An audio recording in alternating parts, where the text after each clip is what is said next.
Stop chasing happiness. I know that sounds crazy, but here's what nobody tells you about that empty feeling inside your chest. The one that hits you at 2 a.m. when you're scrolling through your phone, or when you're sitting in traffic, wondering if this is all there is to life. You've been looking for fulfillment in all the wrong places. And today I'm going to show you exactly why you feel this way and what you can actually do about it. That hollow sensation you get when you achieve something you've been working toward for months, only to realize it doesn't feel as good as you expected. That's not a personal failing. It's not because you're broken or ungrateful. There's a deeper reason why modern life leaves so many of us feeling disconnected and empty. And understanding this reason changes everything about how you approach your daily existence.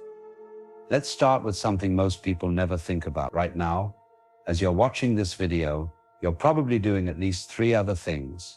Maybe you're checking notifications, thinking about work tomorrow, or planning what you'll eat for dinner. This isn't your fault. This is how we've been trained to live.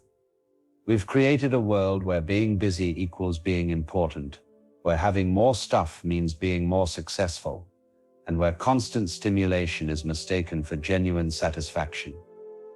But here's the thing, your mind wasn't designed for this kind of existence. Think about your great-grandmother for a moment. When she washed dishes, she just washed dishes. When she had a conversation, she was fully present in that conversation.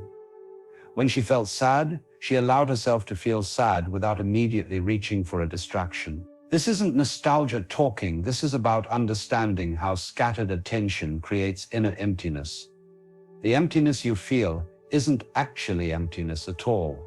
It's your natural state, trying to emerge from underneath layers of artificial stimulation and constant doing. It's like trying to hear a quiet song while someone is playing loud music right next to you. The song is there, but you can't access it because of all the noise. The illusion of separate self.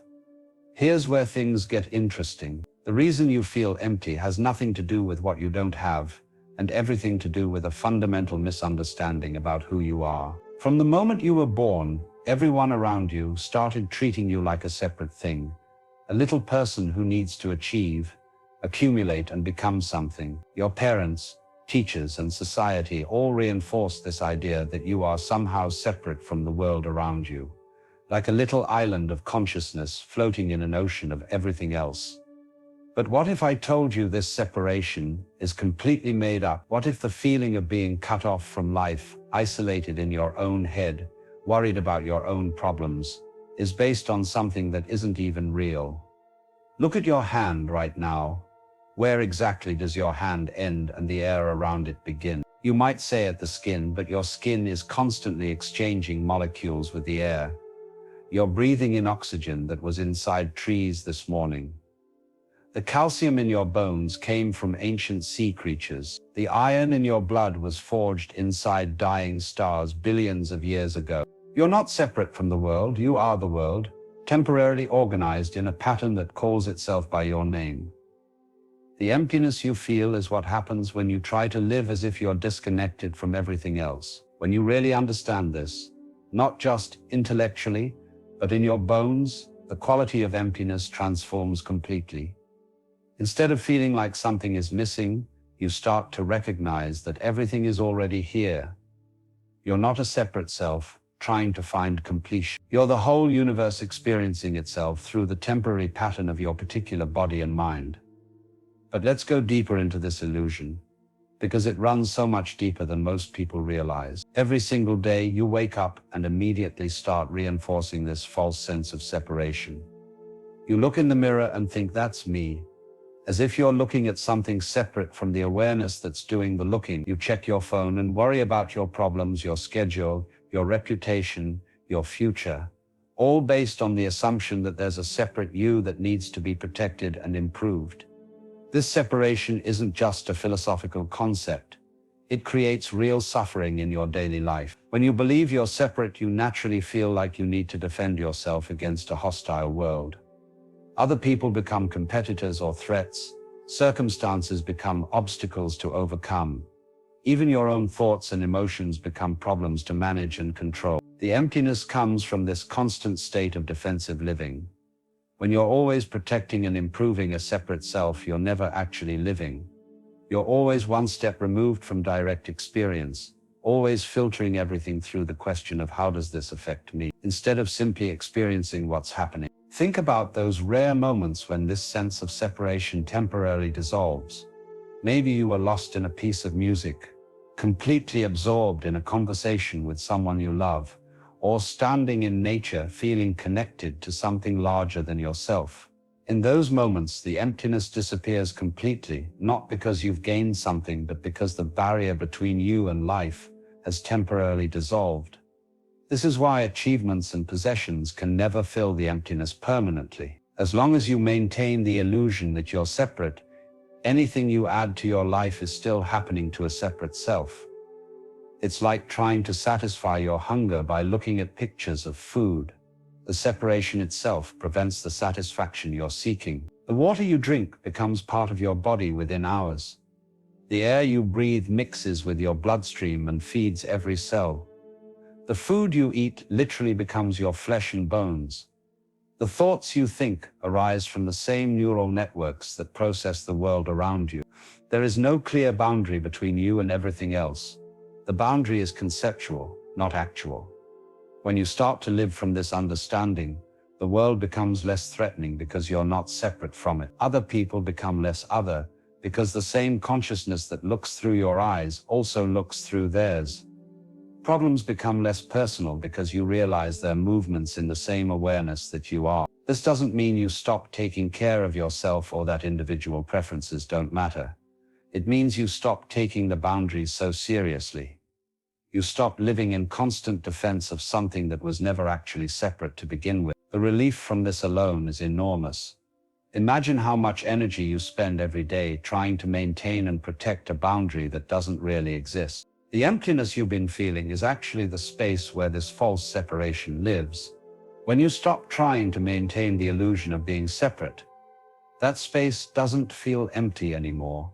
It feels open, connected, alive with the same energy that moves the entire cosmos. You are not in the universe. You are the universe, looking at itself through temporary eyes, thinking about itself through a temporary mind, experiencing itself through a temporary body. The emptiness comes from forgetting this and trying to live as if you were something smaller, separate, and isolated. Remember who you really are, and the emptiness transforms into fullness. The trap of always becoming. This brings us to one of the biggest traps in modern life, the idea that you're always supposed to be becoming something other than what you are right now. Think about your internal dialogue for a moment. How much of it is focused on the present moment versus how much is focused on some future version of yourself? When I lose 10 pounds, then I'll be happy. When I get that promotion, then I'll feel successful. When I find the right relationship, then I'll feel complete. This constant becoming is exhausting because it never ends. There's always another goal, another improvement, another version of yourself that you're supposed to be working toward. You spend your entire life preparing to live instead of actually living. But here's what's wild: you already are what you're trying to become, not in some philosophical sense, but literally. The person who could be happy exists right now. The person who could feel peaceful exists right now. The person who could feel connected and alive exists right now. You're just so busy trying to become these things that you can't recognize you already are them. It's like spending your whole life searching for your glasses while they're sitting on top of your head. The thing you're looking for isn't somewhere else. It's here, but you can't see it because you're looking in the wrong direction. The emptiness you feel is often just the space between who you think you should be and who you actually are. When you stop trying to be somewhere else, something else, someone else, that space doesn't feel empty anymore. It feels open, alive, full of possibility. Let's really examine how deep this trap goes, because it affects almost every aspect of how you live. From childhood, you were trained to believe that your value comes from what you achieve, not from what you are. Good grades meant you were a good student. Good behavior meant you were a good child. Success in your career means you're successful as a person. This creates a fundamental problem. You start to believe that your worth is always contingent on some future accomplishment. You're always trying to earn your right to feel good about yourself. You're always working towards some imaginary finish line where you'll finally be enough, finally be complete, finally be worthy of happiness and peace. But notice what happens when you actually achieve something you've been working toward. There's usually a brief moment of satisfaction, followed by a strange emptiness. The promotion doesn't make you feel as successful as you thought it would. The weight loss doesn't make you feel as confident as you imagined. The relationship doesn't make you feel as complete as you expected. Why? Because the happiness, success, and completeness you're seeking aren't actually produced by external achievements. They're qualities of your being that exist right now, but they're obscured by the constant focus on becoming something else. When you're always becoming, you're never actually here. You're living in an imaginary future where things will be different, better, more complete. But life only happens in the present moment. All of your actual experience occurs right now. By constantly reaching toward a future version of yourself, you miss the life that's actually available to you. This trap is so sneaky because it feels productive and motivated. Society rewards this kind of thinking. Self-help books are built around it, but underneath all the goal-setting and improvement projects, there's often a deep dissatisfaction with what is, and this dissatisfaction creates the very emptiness you're trying to escape. The person you're trying to become through all this effort already exists as a potential within your present experience. The confident version of you isn't something you need to build. It's something you need to stop covering up with self-doubt. The peaceful version of you isn't something you need to achieve. It's something you need to stop disturbing with constant mental activity. This doesn't mean you stop having goals or making efforts to improve your life. It means you stop making your happiness and sense of completion dependent on achieving those goals. You learn to be fully present with what is, while also moving toward what could be, without the desperate sense that your current experience is somehow inadequate. When you stop trying to escape the present moment through constant becoming, something interesting happens. The present moment becomes more vivid, more alive, more satisfying. You start to notice that the peace you were seeking through achievement is already here. The joy you were trying to create through external changes is already here. The love you were trying to find through relationships is already here. The emptiness wasn't actually empty. It was full of present moment awareness that you were too busy becoming to notice. When you stop trying to be somewhere else, you discover that where you are is actually quite remarkable. Not because anything has changed about your circumstances, but because you've stopped filtering your experience through the lens of inadequacy and incompleteness. You are not a project to be completed. You are not a problem to be solved. You are not a work in progress that will someday be finished. You are a complete expression of life exactly as you are right now, capable of growth and change without needing to be fundamentally different to be worthy of happiness and peace. The trap of always becoming dissolves when you realize that what you're trying to become is what you already are, just waiting to be recognized and allowed to emerge naturally from the fullness of your present experience. The addiction to problems. Here's something nobody talks about. We're actually addicted to our problems. I know that sounds crazy, but stick with me on this one. Your mind has been conditioned to believe that having problems makes you important, that struggling means you're working hard, that worrying shows you care. Without problems to solve, goals to achieve, or dramas to navigate, who would you be? This is why people often feel empty during vacations, weekends, or any time when the usual stream of problems temporarily stops. Without something to fix, improve, or worry about, there's this uncomfortable silence that most people immediately try to fill with new problems, new goals, or new sources of stimulation. But that silence, that space where problems usually live, that's not emptiness. That's peace. That's your natural state. The reason it feels uncomfortable is because you're not used to it, not because there's anything wrong with it. Think about a time when you were completely absorbed in something you enjoyed, maybe playing music, having a great conversation, or watching a beautiful sunset. During those moments, you weren't thinking about your problems. You weren't trying to become anything. You weren't even thinking about yourself at all. And how did that feel? Probably pretty good, right? That state of being completely present, completely engaged with what's happening right now, without the mental commentary running in the background. That's what life feels like when you're not addicted to problems. The emptiness you feel is often just the withdrawal symptoms from stepping away from the constant stream of mental drama. It's not a sign that something is wrong, it's a sign that something is finally right. But let's dive deeper into this addiction because it's more pervasive than most people realize. From a very early age, you learned that having problems got you attention. When something was wrong, adults paid attention to you.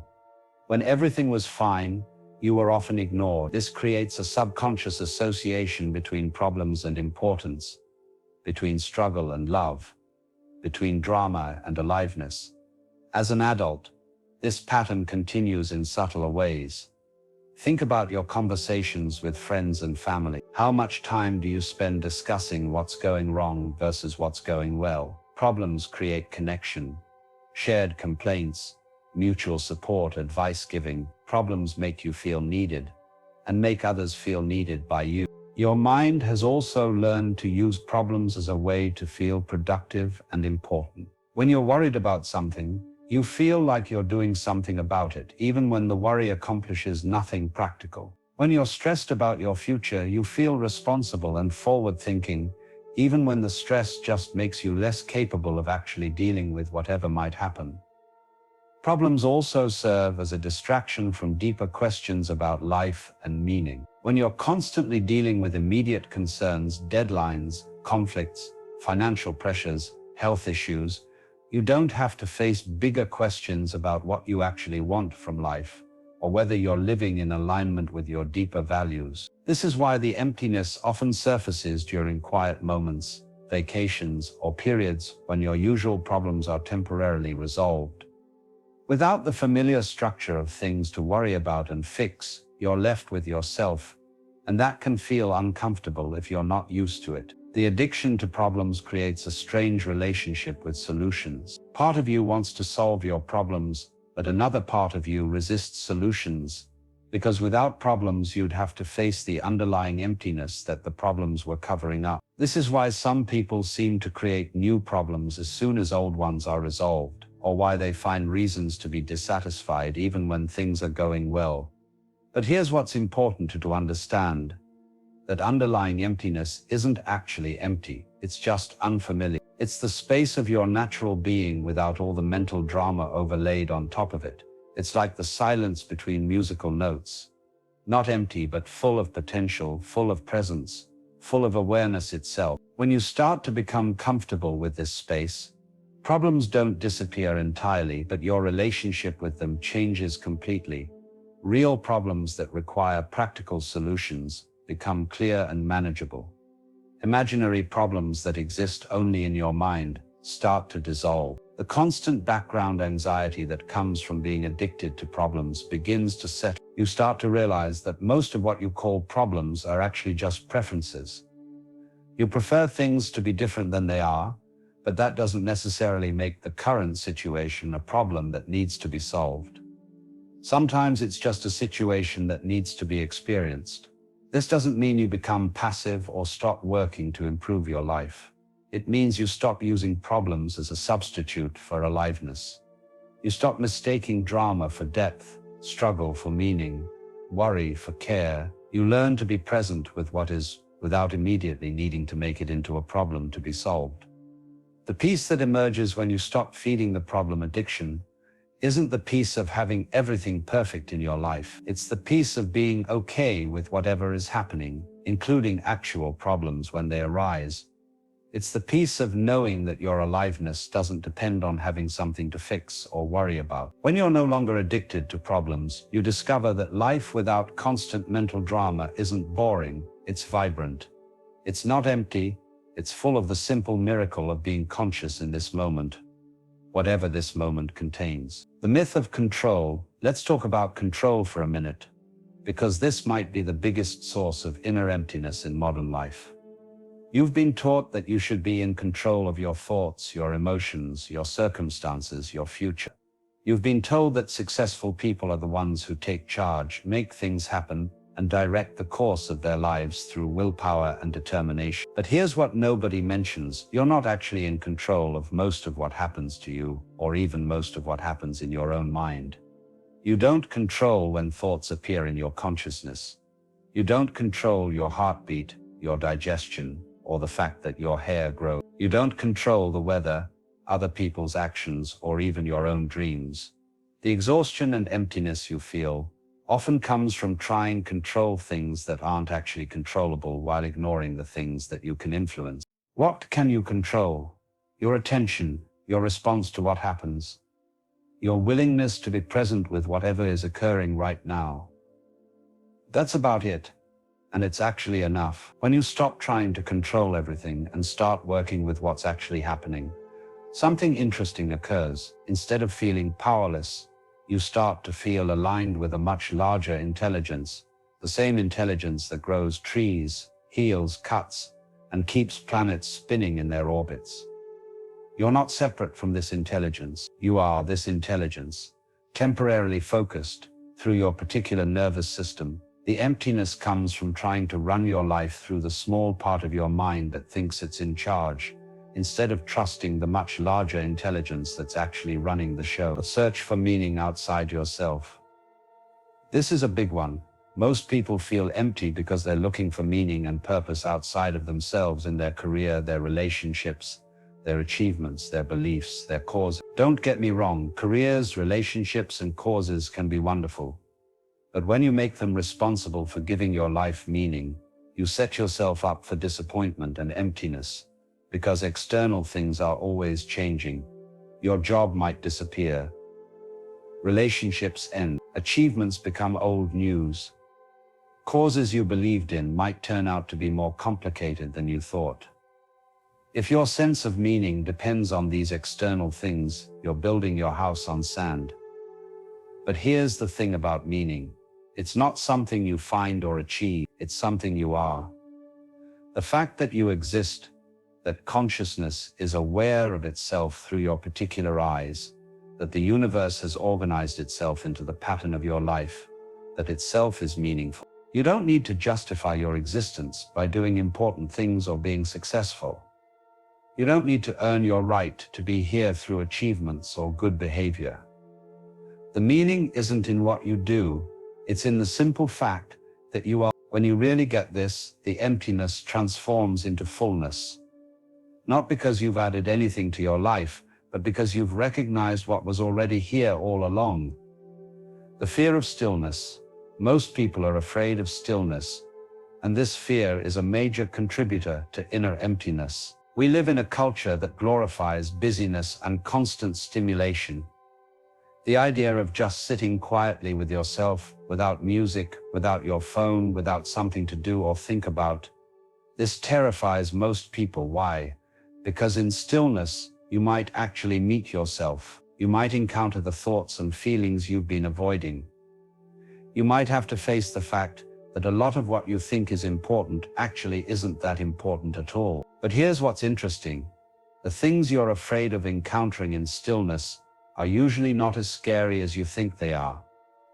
Most of our fears exist only when we're running away from them. When you actually turn around and face them, they often dissolve or transform into something manageable. The emptiness you feel is often just unfamiliarity with your own natural state. You've been so used to filling every moment with activity, stimulation, or mental chatter that when these things quiet down, it feels strange and uncomfortable. But stillness isn't empty, it's full. It's full of awareness, full of presence, full of the simple aliveness that's always been there underneath all the doing and thinking and worrying. Learning to be comfortable with stillness is like learning to be comfortable in your own home. At first it might feel foreign, but eventually you realize this is where you belong. The return to natural rhythm. The final piece of understanding why you feel empty has to do with rhythm, specifically how disconnected we've become from natural rhythms. Your body and mind have natural cycles. Times for activity and times for rest, times for engagement and times for withdrawal, times for growth and times for letting go. But modern life demands that you be productive, social, and optimistic all the time. You're supposed to be on from the moment you wake up until you go to sleep. You're supposed to be making progress, networking, optimizing, improving every day. There's no room for natural cycles of rest, reflection, or just being. This constant demand for upward momentum creates a deep exhaustion that feels like emptiness. Your system is always trying to recover from being pushed beyond its natural rhythms.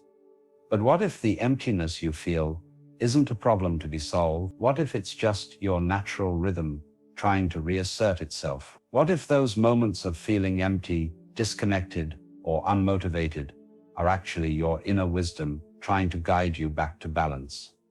In nature, everything has seasons. Trees don't try to bloom all year round. Rivers don't flow at the same speed constantly. Even the earth has cycles of light and darkness, expansion and contraction. You're part of nature too. The emptiness might just be your internal winter, a necessary time of rest and regeneration before the next cycle of growth. When you start honoring these natural rhythms instead of fighting them, the emptiness stops feeling like something is wrong and starts feeling like something is coming back into balance. Here's the key moment of recognition that changes everything. The emptiness you've been trying to fill isn't actually empty. Right now, as you're listening to these words, there's an awareness that's aware of the words. There's a consciousness that's conscious of your thoughts and feelings. There's a presence that's present to whatever is happening in this moment. That awareness, that consciousness, that presence, that's not empty. That's the most full thing there is. It's so full that it doesn't need anything added to it. It's so complete that it doesn't need to become anything else. The emptiness you've been feeling is just what happens when you mistake yourself for the content of awareness instead of awareness itself. You think you are your thoughts, your emotions, your circumstances, your story, but you're not. You're the space in which all these things appear and disappear. When you recognize yourself as this aware presence instead of as the temporary patterns moving through it, everything shifts. The search for fulfillment ends because you realize you were never actually empty to begin with. The real reason you feel empty inside isn't because something is missing from your life. It's because you've been looking in the wrong place for something that was never lost. You've been trying to fill a space that doesn't actually need filling. You've been trying to complete something that was already whole. You've been trying to find yourself when you were never actually lost. The emptiness isn't your enemy. It's your teacher. It's been trying to show you that all the things you thought would make you feel complete can't actually do that. Because completion isn't something that happens to you. It's something you are. When you stop running from the emptiness and start investigating it, you discover that it's not empty at all. It's full of awareness, full of presence, full of the simple miracle of being alive right now. You don't need to fix yourself, improve yourself, or find yourself. You just need to recognize what's already here, what's always been here, what could never actually be missing. Subscribe if this shifted something for you.